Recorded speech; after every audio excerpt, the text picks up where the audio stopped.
This is the all-new DJI Flip, and this is the Mini 4 Pro. Let's go test and compare and see which one of these drones might be right for you.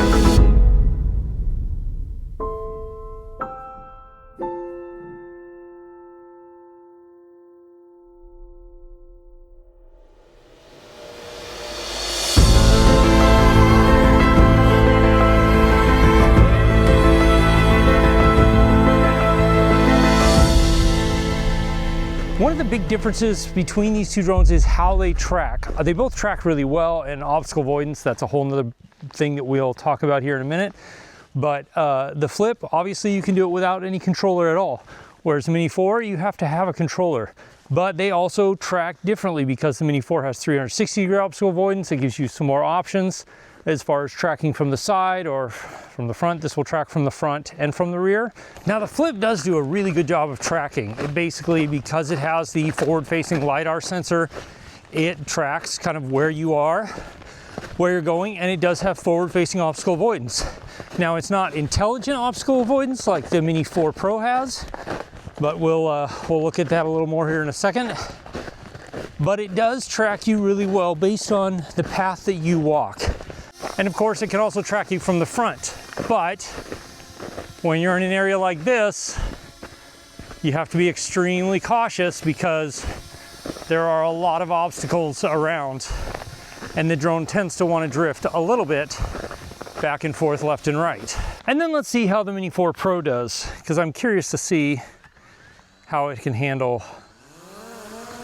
some of these as well.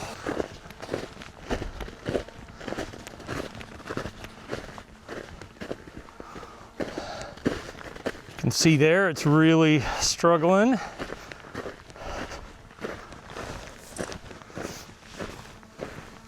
But it's working. It's making it, but it's definitely having to avoid a lot more obstacles. So you can see that the Mini 4 Pro by default wants to track from a higher position, but there are some settings in the settings that you can change to make it track lower. By default, it has a don't fly too close to the ground, but if you turn this on, it should, in theory, enable the drone to fly lower, where the Flip definitely is much more comfortable flying lower to the ground than the Mini series is. So while the Flip tracks really well from the front and really well from the rear, definitely a little better from the rear being that it has this LiDAR obstacle sensor, the one thing that it can't do is track from the side. Yeah, I would go, yes, I wish it could track from the side, but at the same time, like, I've already crashed it 3 times tracking myself from the front. Thankfully, nothing's really been damaged. But the fact that I've already crashed it that many times, going the one direction it will track you without obstacle avoidance means that if you're tracking from the side, the chances of you wrecking it are extremely high. So that's where the 360 obstacle avoidance on the Mini 4 really comes into play, is the fact that it can track you from the side while still detecting most obstacles.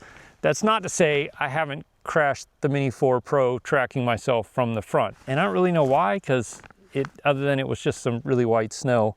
But yeah, nothing broke, thank goodness, and we were able to just keep going. And why is tracking from the side, or why might tracking from the side be important to you? Well, it can give you some pretty cool shots. But not only that, you can track from a whole bunch of different areas. Like you can have the drone track you from the front quarter, you can have it track you from close to the front quarter or farther away.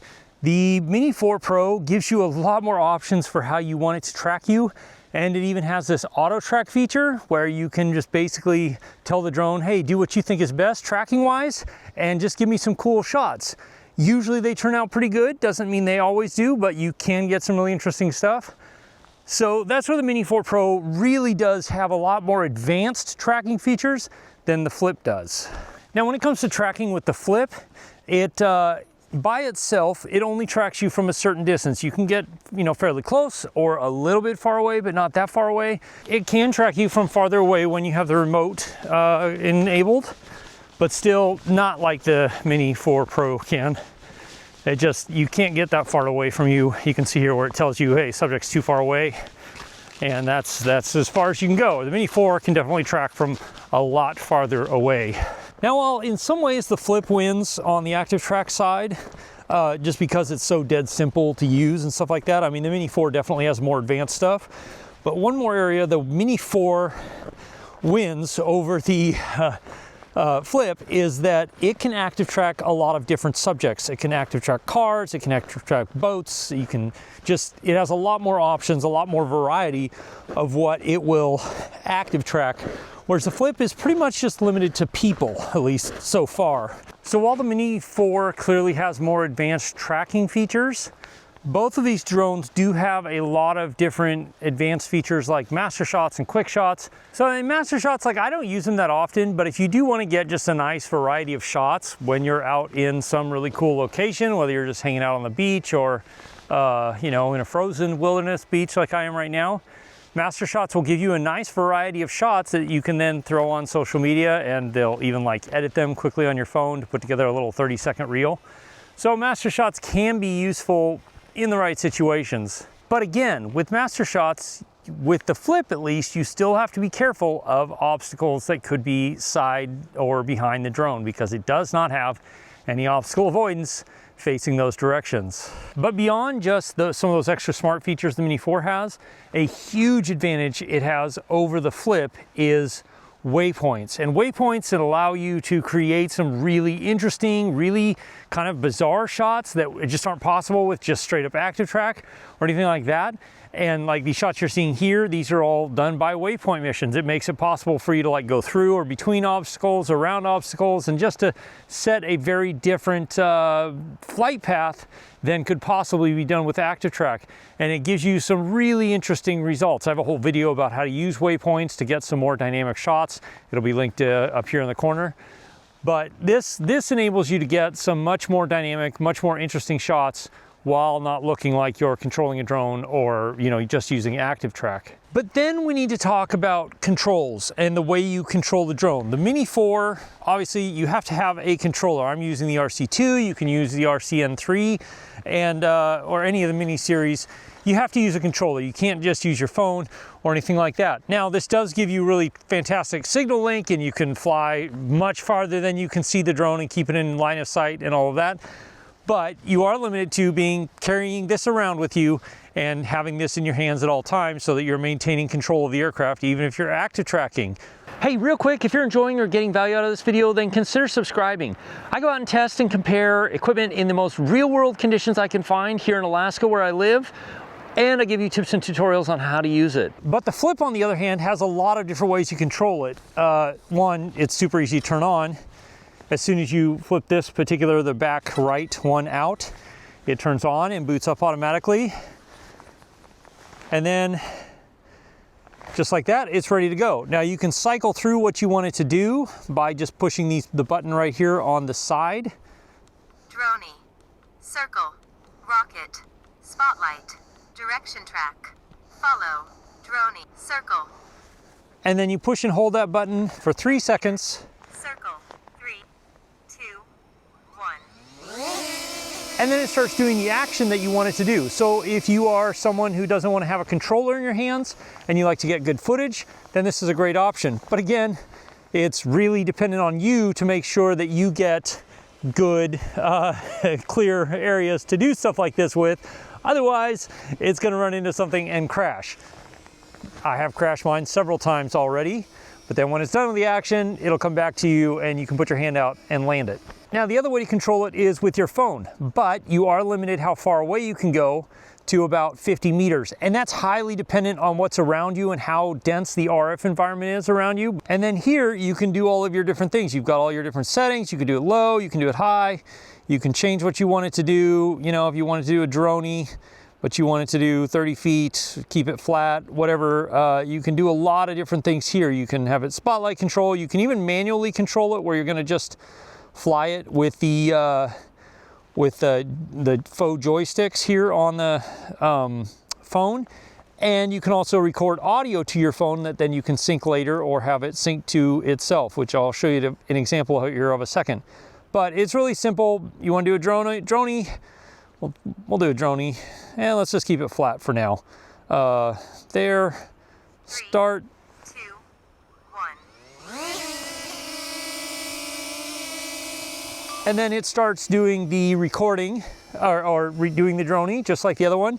So you can see a preview here on your phone if you want to, which is pretty nice. And then when it finishes, it comes back to you. But another really cool thing about using your phone is you can tell the drone what you want it to do. Circle.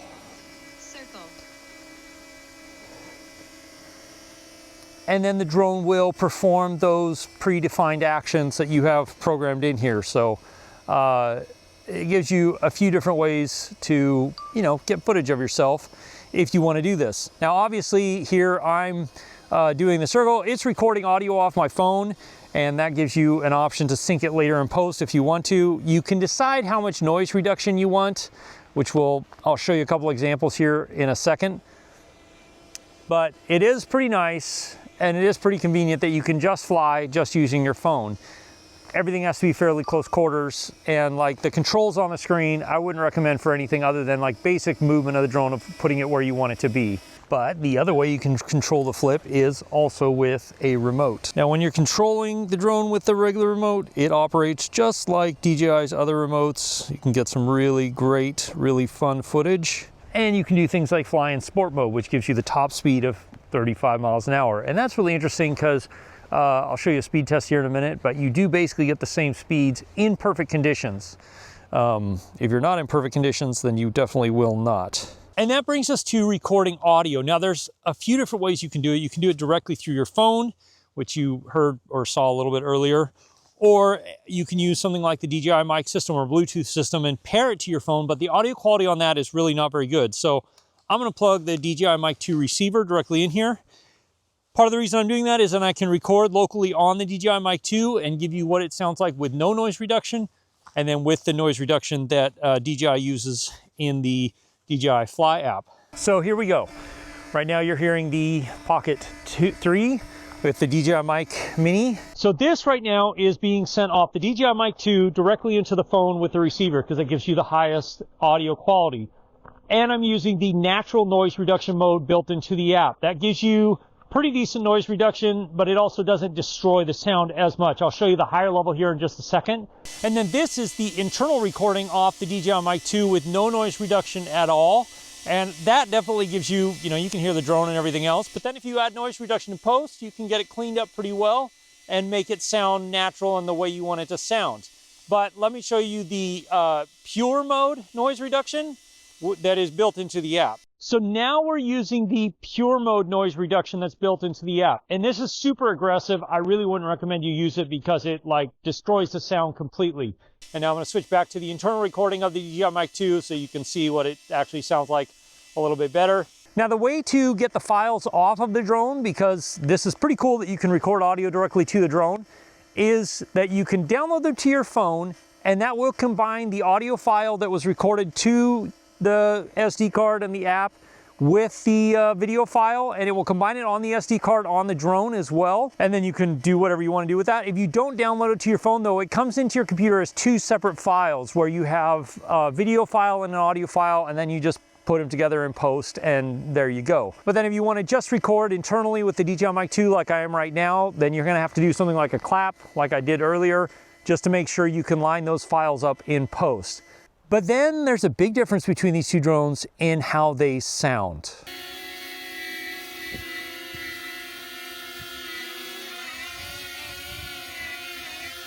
But how does that compare to the Mini 4? Well, same thing.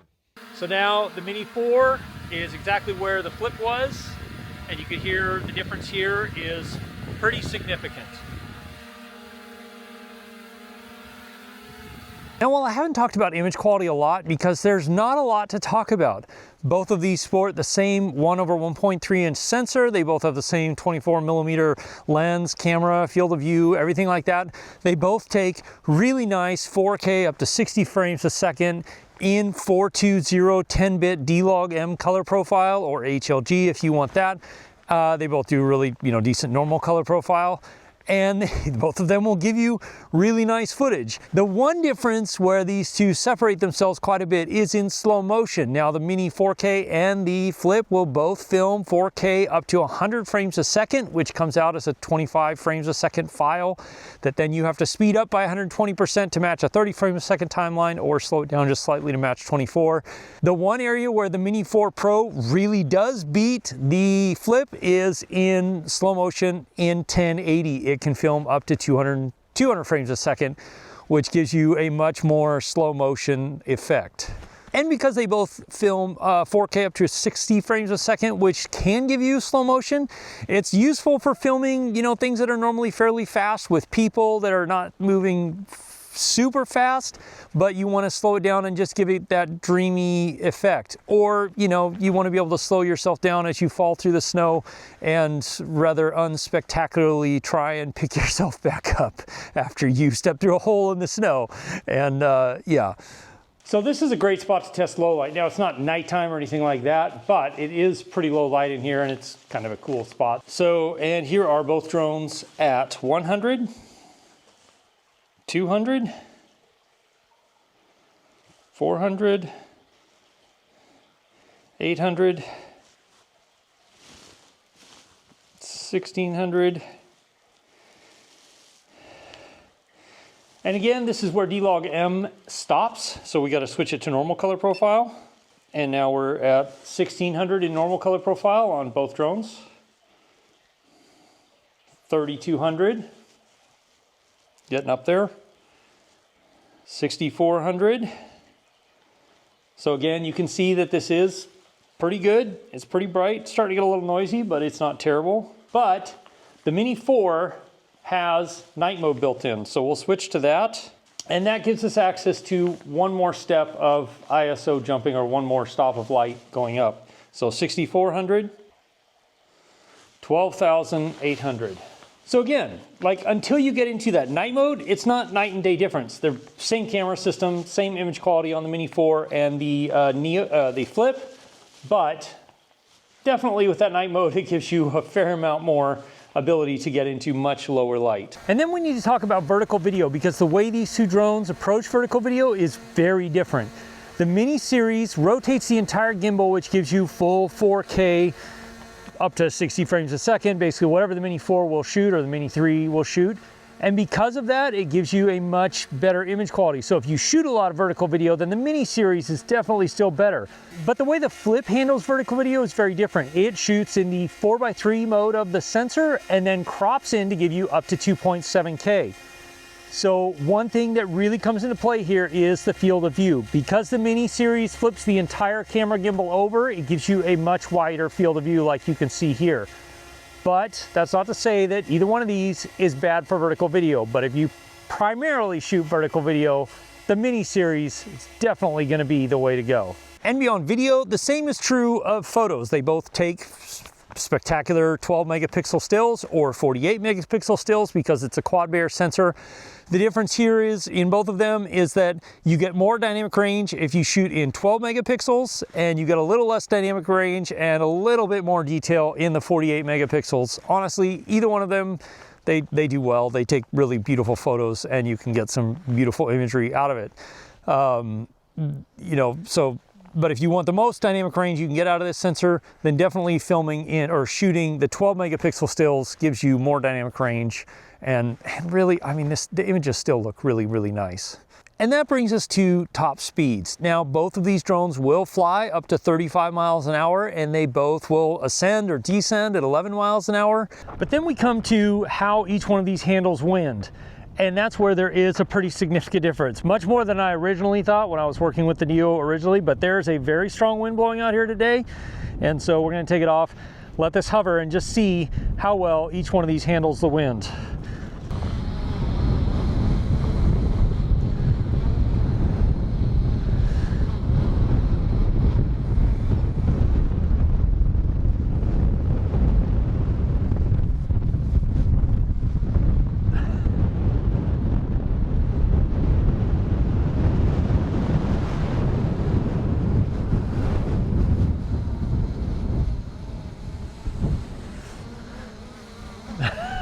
not that well.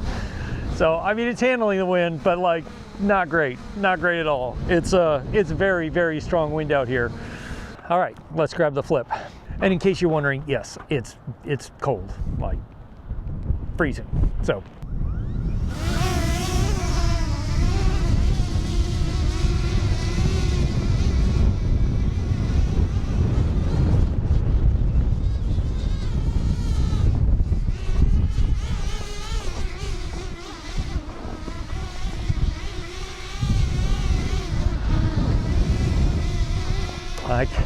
It's handling it, definitely not as well as the Mini 4 was, but actually I'm pretty impressed how well it's handling it.